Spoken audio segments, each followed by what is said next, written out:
मनीषा मथुराम ययो। नंदादेव जितने गोप हैं ये गोविंद से सब मिले और मनीषा मथुराम ययो सब मथुरा को प्रस्थान कर गए। आज किसी ने भी कृष्ण से वापस चलने के लिए नहीं कहा, आज किसी ने भी गोविंद से चलने के लिए नहीं बोला, क्योंकि गोविंद की प्रसन्नता है तो इनकी प्रसन्नता है। भागवत का बिल्कुल अंतिम अध्याय चल रहे हैं अब, और मैं अपने वचन के हिसाब से जल्दी पूर्ण कराने की चेष्टा करूंगा। और लिखा है ये कथा कोई मन से सुन ले ना तो पूरे 7 दिन का फल इसको मिलता है। इसलिए श्रोताओं से भी मेरा निवेदन हाथ जोड़ के यही रहेगा कि आगामी 20-25 मिनट मुझे शांति का दान और देते रहे तो बड़ी कृपा होगी। परीक्षित महाराज ने एक प्रश्न कर दिया ये कथा सुनते सुनते सुखदेव भगवान से कि देवासुर मनुष्येषु यो भजन्त शिवं शिवं प्रायस्ते धनिनो भोजा न तो लक्ष्म्याम पतिम हरिम। देवताओं ने मनुष्यों में जो लोग शिव की उपासना करते हैं वो धनी होते हैं क्यों? जो भक्त नारायण की उपासना करते हैं वो निर्धन होते हैं क्यों? बहुत ध्यान से सुनना महाराज। शंकर जी के रहने के लिए तो अपने लिए स्थान नहीं है, न दीवार है न दरवाजा है क्या? प्रेतावासेश घोरेशु भूत प्रेतों में निवास करते हैं। अरे अपने रहने के लिए जिनके लिए स्थान नहीं है उनके भक्त का वैभव बढ़े, और जिन नारायण के चरणों में लक्ष्मी जी का निवास है उनका कुछ वैभव कम हो भक्तों का, ये बात कुछ गले नहीं उतरती। सुखदेव बोले राजन पहले तो मन से इस भाव को निकाल दो कि दुर्गा राम कृष्ण या विष्णु में कोई अंतर है। देखो ये लीला के लिए सृजन करने के लिए ब्रह्मा है, उत्पन्न करने के लिए विष्णु है, संहार करने के लिए शंकर है। वो लीलाधर है, वो शाम सदा से है। इन्हीं से ब्रह्मा विष्णु महेश की उत्पत्ति होती है, बात खत्म। लेकिन दोनों के स्वभाव को अगर देखा जाए तो दोनों के स्वभाव में बड़ा अंतर प्रतीत होता है। नारायण भगवान कहते हैं जिसके ऊपर मैं कृपा करता हूं ना धीरे धीरे धीरे धीरे उसके धन को हरण कर लेता हूं, भगवान कह रहे हैं। और धन हरण हो जाने के बाद में सगे संबंधियों से भी सहायता मिले तो एक बार तो उसमें भी रुकावट पैदा कर देता हूं। सारी आपत्ति विपत्तियों से निकलने के बाद जीव घबरावे नहीं, अपने धैर्य का परिचय मुझे दे तो इतना धन देता हूं कि 7 पीढ़ी में भी वो कभी श्राप नहीं होता।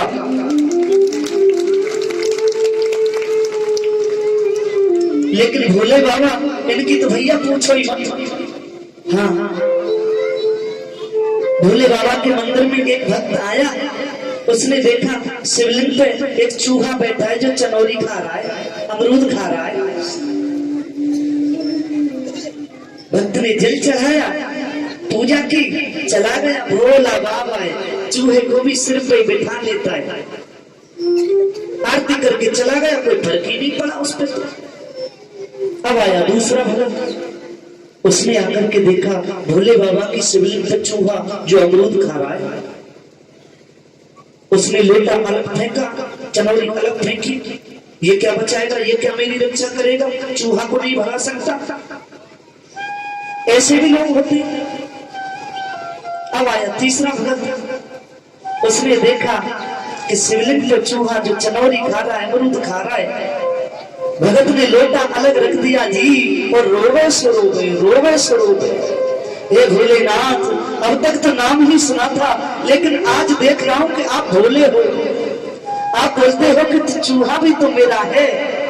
आप तो सबको स्वयं शमशान भूमि पर रहते हो, सबको गले से लगाते हो। शिव की करुणा देख के रोता है। एक राक्षस था बकासुर, ये शकुनी राक्षस का बेटा था बकासुर। ये शकुनी, मैं मामा जी की बात नहीं कर रहा हूं, हाँ वो तो बहुत खतरनाक थे शकुनी मामा, नहीं नहीं, ये एक और शकुनी राक्षस था जिसका नाम था बकासुर, और उसको मिल गए नारद जी। बाबा ये ब्रह्मा विष्णु महेश तीनों में जल्दी खुश कौन होता है? बोले भोले बाबा। नमः शिवाय नमः शिवाय नमः शिवाय, केदार क्षेत्र में चला गया भजन शुरू। शंकर जी प्रकट नहीं हुए, राक्षसों की वृत्ति का क्या भरोसा, तो शरीर काट काट के चढ़ाता है बाबा को। भोले बाबा प्रकट हो गए, बस बस बस भगत वरदान मांगो, क्या चाहिए, हम बड़े प्रसन्न हैं। बोले बाबा क्या मांगो? बोले कुछ भी मांग लो। बोले तो ऐसा वरदान दे दो जिस किसी के सर पर हाथ रखे वो जल के राख हो जाए। भोले बाबा नहीं सोचता आगे पीछे, ए वस्तु ऐसा ही होगा। अब जैसे ही वरदान मिला, भोले बाबा की बगल में खड़ी थी माता पार्वती, और उस राक्षस ने सोचा ऐसा है कि वरदान तो मिल ही गया, क्यों न बाबा को जलाकर राख कर दूं और पार्वती जी को घर ले चले। तो गौरी हरण लालसा, माता पार्वती जी के हरने की लालसा जग गई उसके दिल में। और जैसे हाथ करके चला, भोले बाबा क्या करता है भगत, क्या कर रहा है? बोले तुम ही जलाकर राख करना है, तुम्हारे सर पर हाथ रखना। और तो वरदान होता है, जिसको दिया जिसने दिया उसको भी लगेगा। भोले बाबा भागे, आगे आगे प्रकाश हुआ और पीछे ऐसे हाथ करके दौड़ रहा है। भोजन कर रहे थे नारायण, और जोर से हंसी आ गई। रुक्मिणी बोली तुम हंसी क्यों? भगवान बोले आज फंसाए बाबा भरत के चक्कर में, बड़ा जल्दी वरदान देता है, क्या वरदान अब पता चलेगी। प्रभु ने भोग छोड़ दिया और मुझे चलना है। आगे भोलेनाथ, पीछे प्रकाशुर और बीच में ब्रह्मचारी जी आ गए। साथ में भगवान एकदम शांत दूर मागत क्षण विश्रम पदाम। अरे सकली नंदन जी, अरे कहाँ भागे जा रहे हो जी, एक क्षण रुकिए, एक पल रुकिए, जरा ठहरिए। बकासुर बोला कौन है साहब आप? खामा ही खा रोक दिया मुझे, बाबा निकल गया आगे, हाथ पकड़ के रोक दिया, पर्चे बाद में देंगे। सो अपने पीतांबर से हवा करने लगे। बड़े थके हुए लगते हो, बड़े बड़े पसीने, पानी पियोगे? बकासुर बोला कौन है साहब आप? खामा ही खा रोक दिया मुझे, बाबा आगे निकल गया, सिर पर हाथ रखना था। ओहो अब समझा, तुम भी उसी शंकर के चक्कर में पड़ गए दिखो। बकासुर बोला कौन सा चक्कर? हाँ हाँ मैं सब समझ गया, तुमको भी शंकर ने वही वर दे दिया जो साल भर पहले अपन को दिया था। बोले कौन सा? बोले उस सर पे हाथ रखने। हाँ हाँ वरदान तो यही दिया मेरे को। भैया ये तो सबको ऐसे वरदान देते रहते, साल भर पहले मेरे को भी वरदान दिया था, जिस किसी के सर पे हाथ रखोगे जल के राख हो जाएगा। सर पे हाथ धरते धरते हथेली के बाल उड़ गए, जलाना फुनकुना तो पूरा भाड़ में गया, किसी को गर्मी नहीं कर पाया आज तक। अच्छा एक बात बताओ, सर पे हाथ रखने से कोई जलता है क्या? बकासुर बोला नहीं जलता, तो फिर बाबा भागता क्यों ही? बोले हमको वर दे के भी ऐसे भागा था। हाँ वो क्या है, मैं ये नहीं बोलता कि कुछ नहीं जानता, थोड़ा जादू वादू जानता है। कोई इसकी तपस्या करे तो उसके मन में भावना भर देता है कि सर पे हाथ रखने का वरदान मांगे, और उसके मन में फिर ऐसी भावना भर देता है कि इनके ही सर पर रखने को हाथ राजी हो जाए वो। और किस अमृत रस के नशे में पता नहीं भागता रहता है। वरदान देने वाला लेने वाला सोचता है यदि वरदान देने वाला भाग रहा है तो वरदान सच्चाई होगा। तुम भागो इनके पीछे, मेरा जाता क्या है। दो चार कोस भागोगे, अकल ठिकाने आ जाएगी, स्वयं रुक जाओगे। पता नहीं मेरा स्वभाव भी बड़ा विचित्र है, क्यों रोका मैंने तुम्हें, क्या जरूरत थी? अच्छा सर पर हाथ रखने से यदि जलते हैं कि नहीं? भगवान ने चोखा वाला सिर तुम्हारे लिए दे रखा है ना, अपने ही सिर पर हाथ रख लो। क्यों ब्रह्मचारी जी पागल समझ रखा मेरी को? अपने सर पे हाथ रखा और जल के राख हो गया तो भगवान बोले देख भाई, आग लगेगी तो आग से पहले भभका भी तो उठेगा, गर्मी लगे तो हटा लेना, अपना ही तो है। अब ऐसे किया,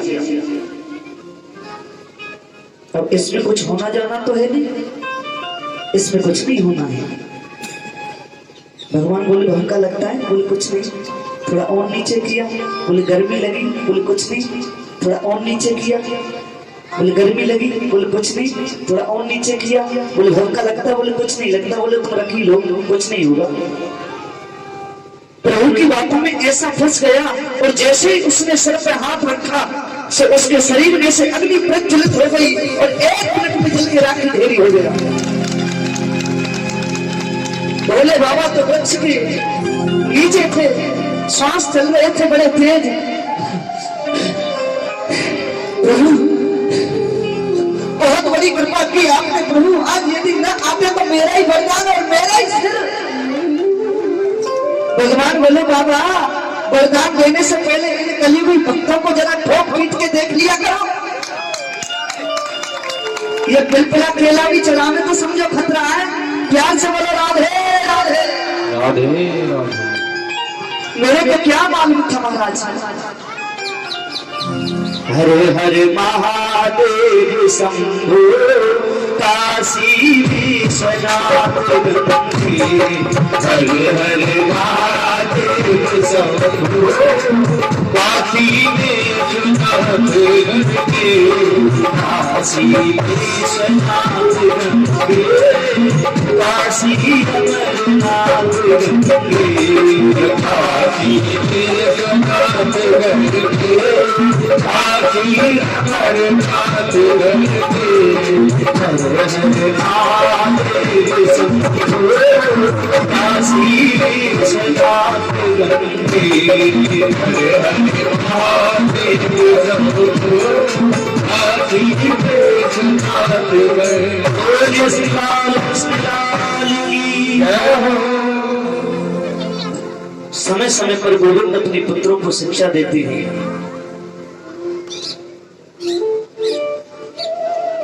राजा नृग के द्वारा गोविंद ने शिक्षा प्राप्त पुत्रों को करवाई, लेकिन एक दिन यदुवंशियों ने देखा कि हमारे पिताजी तो बच्चों ने देखा कि बड़ी बड़ाई मारते हैं महात्माओं की, आज कुछ ऐसा करें, कुछ परीक्षा लेके देखें। जंगल में महात्माओं का धुआं लग रहा था।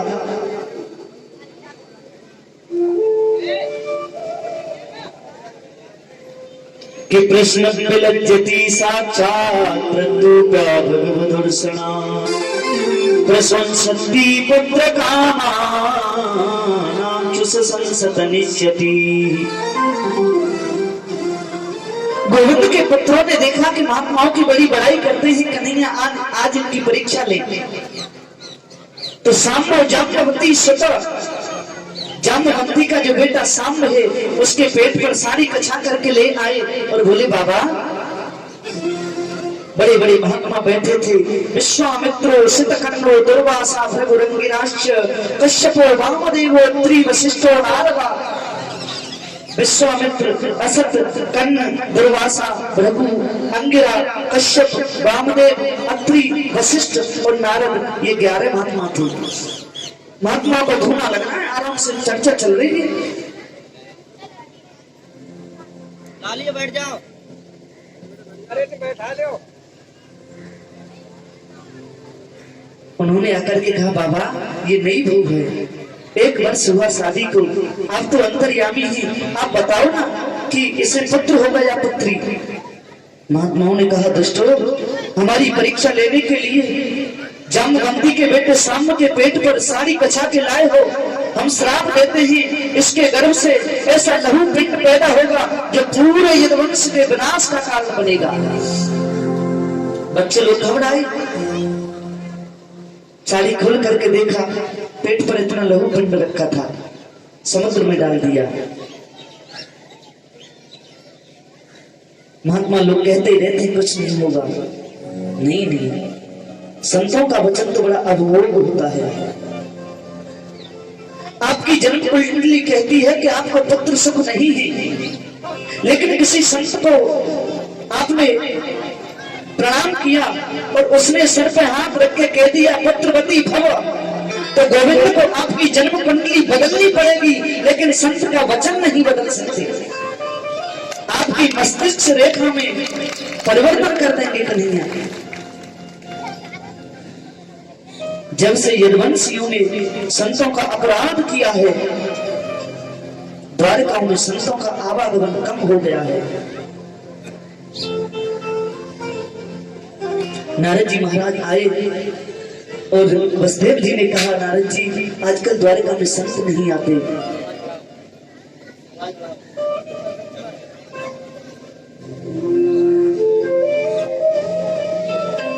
कृपया मुझे बताएं आत्यंतिक कल्याण का मार्ग क्या है। बहुत ध्यान से सुनना। भागवत धर्म जिसे कहते हैं उसकी परिभाषा क्या है। लेकिन भारत का ऋषि कभी भी दावे से तो नहीं कहता कि ये मैं कह रहा हूं। भारत के ऋषि तो हमेशा माध्यम बनते हैं, किसी और की कहानी सुना करके अपना माध्यम बन के बात को पूरी कर देते हैं। बोले महाराज, जो प्रश्न आपने मेरे से किया है, यही प्रश्न एक बार योगेश्वरों से किया था महाराज यदु ने, जनक ने। जनक महाराज के परिवार में इनका नाम है कवि, हरि, अंतरिक्ष, पिप्पलायन, आविर्भूत, द्रुमिल, चवस और करभाजन। बहुत ध्यान से सुनना। उन महान पुरुषों को आया देख खड़े हो गए जनक जी महाराज कि दुर्लभ से देहि नाम क्षण भंगर तत्रापि दुर्लभम मन्ये वैकुंठ प्रिय दर्शनम। सबसे पहली बात तो यह है कि मनुष्य जन्म बड़ा दुर्लभ है, और ऐसे उस दुर्लभ मनुष्य जन्म में सबसे बड़ी दुर्लभ बात है कि साधु संतों की सत्संग मिल जाना, महात्माओं की सेवा मिल जाना। कृपया मुझे बताएं आत्यंतिक कल्याण का मार्ग क्या है। भागवत धर्म जिसे कहते हैं उसकी परिभाषा क्या है। योगेश्वर बड़े मुस्कुराए और बोले, राजन कुशासन पर बैठे, ये भी भगवता प्रत्ता सत्ता श्रवणे लभे। भगवान ने जिसका अपने मुख से निरूपण किया उसी को भागवत कहते हैं। और एक बड़ी कथा में आया होगा, मुझे याद नहीं, जो भगवान का है वो भागवत है, भगवान का जो मंदिर है वो भागवत है, भगवान का जो प्रेमी है वो भागवत है, भगवान का जो भक्त है वो भागवत है। भगवान का यानी कि भगवान का लग जाए जिसके आगे, बस वो भागवत है। और इसकी 3 धारा है।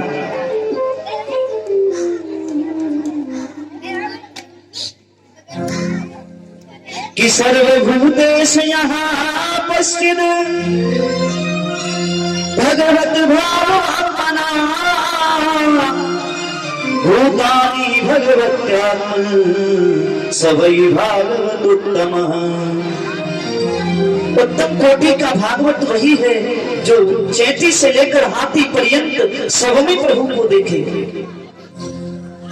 चैती में भी है, कुत्ते में भी है, गधे में भी है, आप में भी है, हम में भी है, ऊपर भी है, नीचे भी है।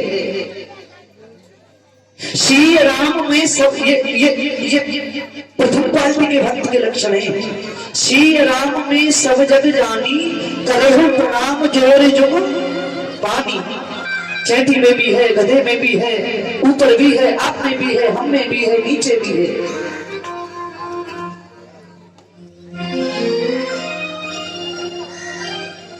जो सब में प्रभु को देखे। नामदेव जी भोजन बना रहे थे, वो कुत्ता उठा के रोटी उठा के चल दिया। अब तो नामदेव जी घी की कटोरी लेके पीछे दौड़ रही। अरे विठलनाथ एक चपड़ तो लेने दो, रूखी रोटी लेके चलती है। सपत्ते में से विठलनाथ प्रकट हो गए। सब में प्रभु को देखो। भागवत धर्म की दूसरी धारा का नाम है समर्पण। प्रभु के प्रति समर्पित हो जाओ।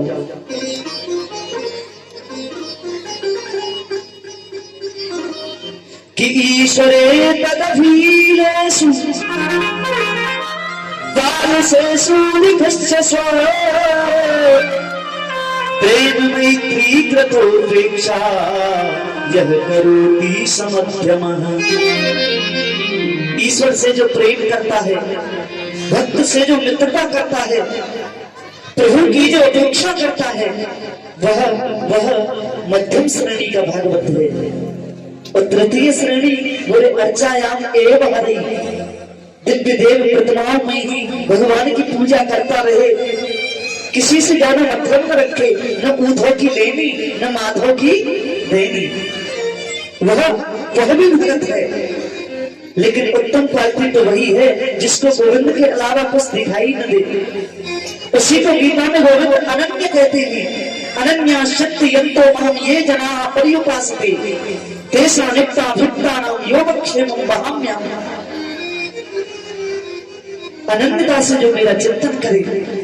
जगत गुरु वल्लभाचार्य जी एक दिन जा रहे थे, पालकी में बैठ के जा रहे थे। सुखेत की मेड़ पे कोई ग्वालिया घास खोद रहा, आगे आगे डोरी वन चल रहे थे। रास्ता छोड़ो, रास्ता छोड़ो, महाराज श्री आ रहे हैं, पुष्प श्री आ रहे हैं। वो ग्वालिया बोले तुम्हारे महाराज श्री में का लाल लटक रहे जो हम रास्ता छोड़ रहे। बोले नहीं, तुम नहीं जानते, महाराज श्री अनन्य भक्त है। ठीक है, जे अनन्य तो हम हो अनन्य। जगत गुरु जी बोले भैया ब्रजवासियों की भाषा में कुछ न कुछ सार छुपा होता है। तुरंत पालकी से नीचे कूद पड़े और बोले भैया जी ये फनन्य का अर्थ क्या होता है? बोले पहले तुम बताओ अनन्य काय से कहीं? बोले अनन्य तो वहां से कहीं भूत ही प्रेत ही अठरम सठम जितने ही कहीं भी गोविंद के अलावा भटके नहीं, बस। और देखो फनन्य बातें कहीं जो कन्हैया के अलावा काऊ को नाम भी नहीं जाने और अपने मन को कृष्ण के चरणों में फंसाए दे, पाई से फनन्य कहीं। हम तो फंस गए। बोले तुम यही खेत की मेड़ पे घास खोदो, हम बगल में तो निकल जाएंगे।